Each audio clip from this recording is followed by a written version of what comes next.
going. Spirit's going to continue invading. Like I mentioned, this is exactly what you do when the enemy has failed with his flash. He can flash on this, actually. Trying to get in here. He knows the flag and drag was used, and that's going to do it. First blood. Handed over. Early ganks. He messed up the gank, and it just has not looked good since then. When you see the E go down, Spirit had already seen the Q onto the Gromp and could have confirmed it by looking at the Gromp and seeing that the armor piercing had come through. They turn onto him. Keen's there to pick up the kill. Even better for the side of Afrika rolling. Maybe not. I saw an ult. Okay, ult's coming on in, and we will have a nice knock-up. Good timing to knock up Spirit here. In a bit of trouble, but the TP comes in from Kuro, but from behind, Edge comes in, picks up a kill. Road's getting low. They're trying to take him down, but they can't quite do it. Tushin, by the way, is here as well. Edge getting low, and an auto attack takes him down.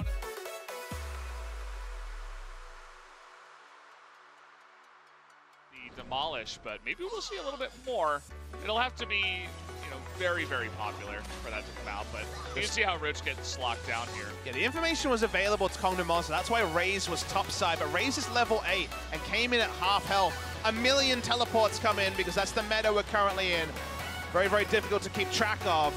Ult only hit onto Tushin from the Gnar, so no effect that they were able to take down Edge. Credit to the members of Vision on where Spirit was. Just allowed him to walk in and steal away the buff they fought so hard for. No reaction from Spirit. It's mid lane again. Oh boy, Varus just locked down here. He still has his flash available, but and Alistar is in trouble. Taking a lot of damage, but unbelievable. He actually knocks him under the turret and makes it a 1-for-1 trade. Nicely done. Messing up the flash here is Keen. He's trying to get another kill onto Raze, who's getting low. Kuro trying to come from the side, lands that missile. Keen getting in close, but can't quite close. We'll get the replay now. Very aggressive Abyssal Voyage with Edge. That's why he was able to get into the backlines as Malzahar.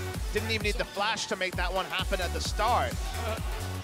Headbutt there. Very nice from Tushin. He knew his life was down, but he's going to take one with him. He almost got it there at the end. Mantra, which is kind of respectful snowballing. Maybe this is disrespect. Coming from behind, Kramer just gets eaten up. Death. Just out of position there, the Abyssal Voyage. How many times are they going to get away with that? Very reliable and very high this early into the game. We're going to see the replay. Control ward in the mid lane means there's no ability for a lane ward to spot Malzahar being launched into battle. We've never seen this before. These very short range Abyssal Voyage games, but they're working a treat, so maybe more teams will consider it if Malzahar remains in the meta with Edge for the majority of the mid game. He's going in here. Here's the Abyssal Voyage. They get the Valkyrie. Once again, this is a Corki. Unsealed Spellbook for Tushin, our first Unsealed Spellbook Alistar in a while. Okay, the flash, they just walk straight into it, but Spirit makes a 4-man stun. Is it going to matter? No, he gets devoured at the end. But who's going to go down on the opposite side? Tushin, he wants blood here. He's going to push in Raze, who in turn does get a nice little Cataclysm, but it's too much damage. Once again, coming out of Afrika. But here comes Roach. He's looking for the ultimate. Can't quite get there. Very, very close towards the end of that one. Oh, not quite close on that one. Almost a perfect fight for Kongdu Monster. They smelt the blood. They got so many members low, but the QSS has stopped any kills from sticking. Oh. Speaking of kills. Look at Keen going 1v3, looking for a kill. He's got double TP on the back. Kramer QSSing out of it. They're looking for the big turnaround with this. Kuro with the damage coming out of Corki. Now looking for Edge. It's a double kill and an ace against Kongdu for Afrika. The Baron just a lack of respect for the TPs for the Tushin.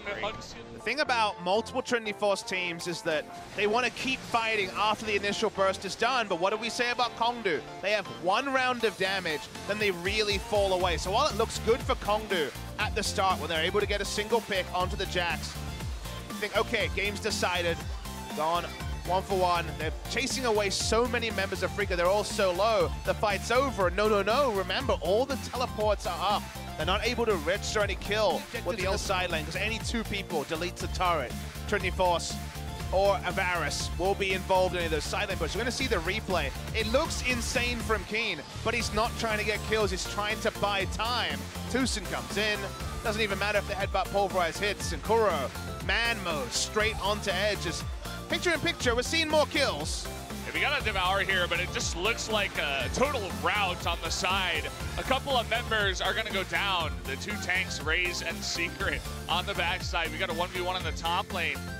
Anytime you have triple Trinity Force, you're going to have a sick Baron power play. And this was a force, actually, from Kongdu Monster. They think they're going to initiate something, but interrupted on the flag and drag. EQ has not been happy for Raze on his Ultra Comfort. And from there, if any one member of Afrika is free hitting, they're going to be a damage carry that decides a fight. Soul is zoned away because, just like Faker found out. Well, see you later, Baron, and a nice knockback once again from Tushin on the Alistar. Not the first time we've seen that out of many different Alistars in the league. Clean, PogChamp. Nice little Cataclysm here, but another good disengage. Tushin getting low. They want to get at least one pick on the back. They don't want to let them all get out alive. Tushin dodges the Mystic shot, but maybe not the next one. Should be just one kill here. Tushin fortunate, but again, they're down 11,000 gold. You can understand how they're not entirely confident to go for the objective. Will they go for the steal? It's not going to matter. As Tushin engaged, they actually do get the steal, but he might die for it. Raze, nicely done, but he loses his life. Almost trades it back. Would have been a nice one-for-one trade.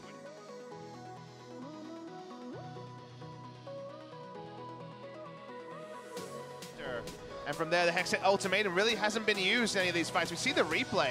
Raze EQs in through the CC because EQ takes priority over the knockup and able to steal it away. Nice steal away from Raze, but we wonder if it's too late. Spirit almost goes down, but Flash and Counter-Strike stops him from dying. If King can just harass away Roach. Roach is pretty far away from that Mega Gnar. You can see he's trying to tip him down. He does get the Mega Gnar, and we have a couple members coming up. That's a double knock into the wall, and he does have GA. The Flash coming in. They're going to be able to pick off the Camille here. Keep in mind, Baron is going down as we speak. So even if they get this one kill, that might be the Baron. We have the two-shot barrage coming in. It's way too early. It should be the Baron secure here for Afrika for just one kill. Yeah, they didn't want to turn straight onto giving away a kill, and it means they won't have Keen able to actually split push with Baron buff. We see the replay. They're not dumping damage into the turret. They're putting damage into Roach, afraid of the collapse, as the collapse does end up coming in. QSS used early means it's not there for Edge. Guardian Angel down. And the side lane threat with no Baron buff is going to be lower from Keen. So the actual ability to profit from the Baron buff gets even more tricky. Trying to push that one in.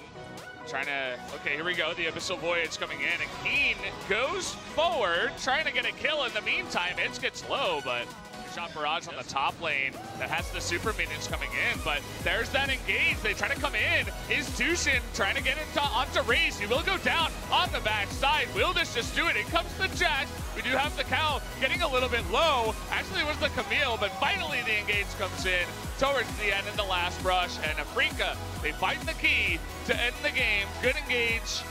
Man, Afrika Freaks were frustrated for so long because Kongdu were not coming out of their base to actually take a 5v5 in terrain where they could fight them, in terrain where they could use an aggressive Hextech Ultimatum. It meant the game dragged for a long time because they did not want to, under any circumstances, go for a turret dive.